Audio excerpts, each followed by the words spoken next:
in the age of wonder. Another world, another time. His land was green and good.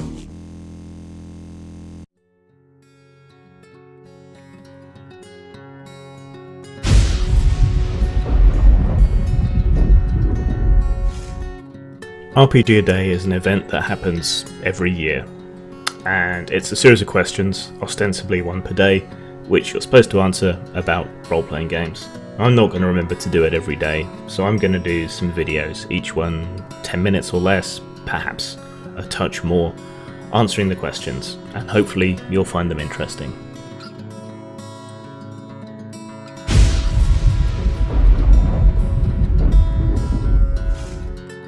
If I were to be playing a game right now that I really wanted to, I think I'd like to travel back in time and play some of the old classic campaigns that we had. Either the massive sprawling cyberpunk campaigns that we had, the 5-year SLA Industries campaign that we had, or the fantastic Legend of the Five Rings game that we played when we all shared a house. I think that's probably the one I'd want to play the most at the moment.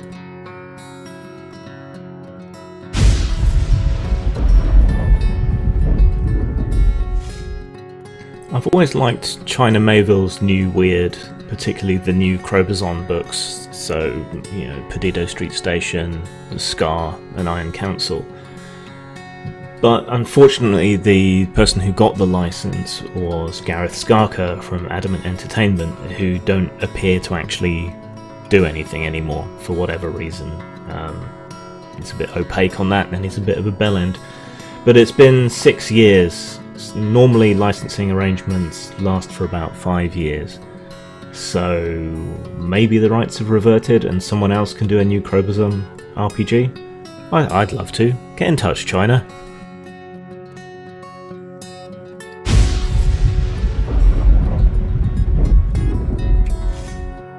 There aren't really any good ways anymore. There's no RPG magazines and there wouldn't be the market for them. Blogs are scattered to the four winds. RPGnet is a wretched hive of scum and villainy.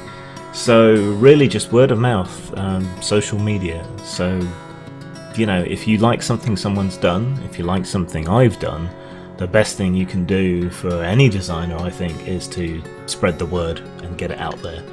Because there's just no real way to get it out there otherwise.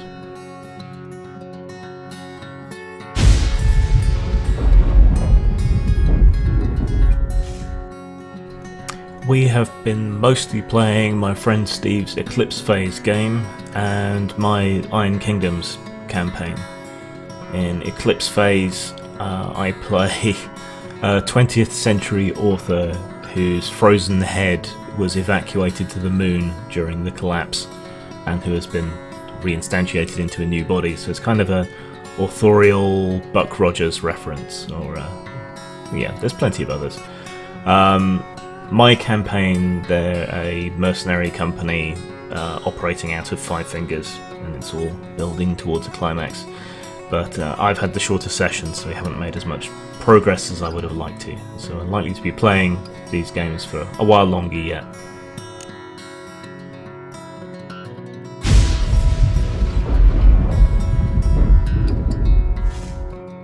Whether new or old, I think the Dragon Warriors covers really kind of capture the medieval spirit of the game.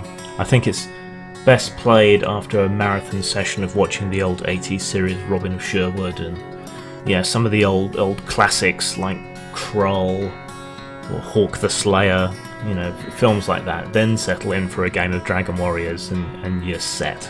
It's an often overlooked and underrated game.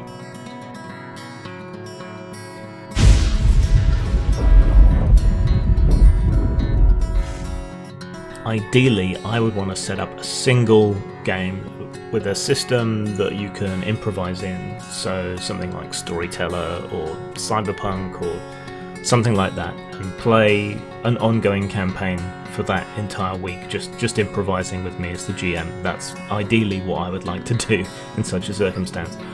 Or catch up on the many board games I have that have barely been played and play them through.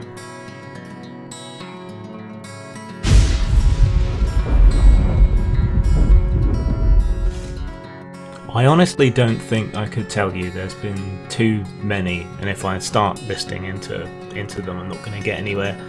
So if I narrow it right down, I'd probably say the first ever vampire LARP that I ran while I was at college. Through the LARP scene I met a whole bunch of people that are friends to this day. I met my wife. So yeah, that's probably the most impactful, and I was involved in the LARP scene for about 10 years before giving up for various reasons.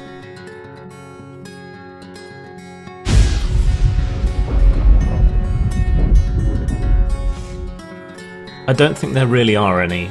RPGs really gain strength the more time you have to play them, the more time you have to think, the more time you have, so that the rules that tend to slow down play don't get in the way so much. I mean, even con sessions are usually 3 to 4 hours, so that's kind of like the base minimum. If you have to play something that quick, I'd say simplicity of system matters a lot, so Fate or Fate Accelerated is probably a good choice. Or to pimp my own stuff, Invaders or Urban Fairy can be played pretty damn quickly, so yeah, things like that. Short, simple, and often comedy-oriented games are probably the best option.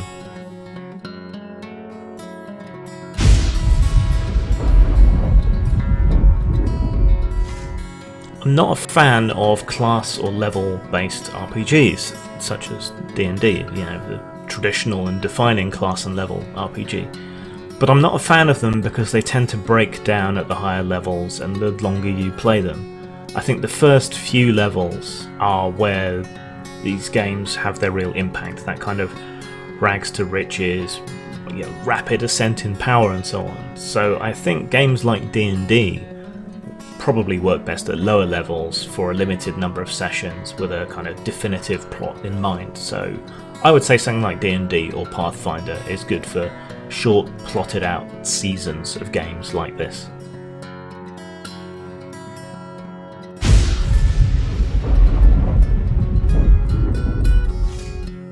The only place I even look at reviews is on whatever site I'm buying from, and that's only to kind of try and identify the reviewers that have similar views to me and the reviewers that don't. So, if someone whose opinions I don't like doesn't like something, then odds are the game's good. Otherwise, again, we have the same problem. There's no real magazines or anything that are useful for providing these reviews. About the only reviewer I really trust is a guy called Pook, who you can look up. He reviews a lot of stuff and is very good at it.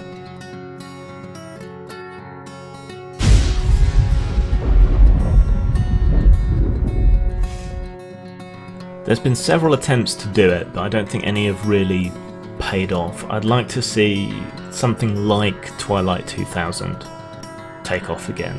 I think there's a lot of interest in survival and post-apocalyptic, and having that harder, more Traveller-esque approach to it has much to commend it.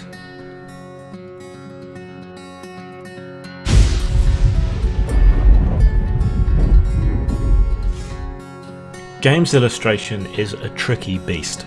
You want to illustrate things from in the game, you also want to inspire people on how to play, you want to kind of show people how to play, you want to make people think that things are cool. But in many ways, game books are also instruction manuals. So to me, the most inspiring interior art of any game, I think, was the kind of instructional comic book that existed in the Dragon Warriors original book. Kind of taught you how to play with a visual aid. It's something I've wanted to do in one of my own games for a very long time, but unfortunately comic artists are largely unwilling to work at RPG rates, and it's a complex and expensive illustration to commission that just doesn't seem to have enough value to pay off in incurring that extra cost, but it's still something I aspire to do in the future. Grim gave a big yawn and settled down to sleep. And of course, when Grim goes to sleep, all of his friends go to sleep too. The people on the internet were just text on a screen, the collectibles were just cheap plastic tat, and the books were just elaborate sandwiches made of wood and paper. Even Grim himself, once he was asleep, was just an old saggy goth twat, baggy and a bit loose at the seams, and nobody loved him.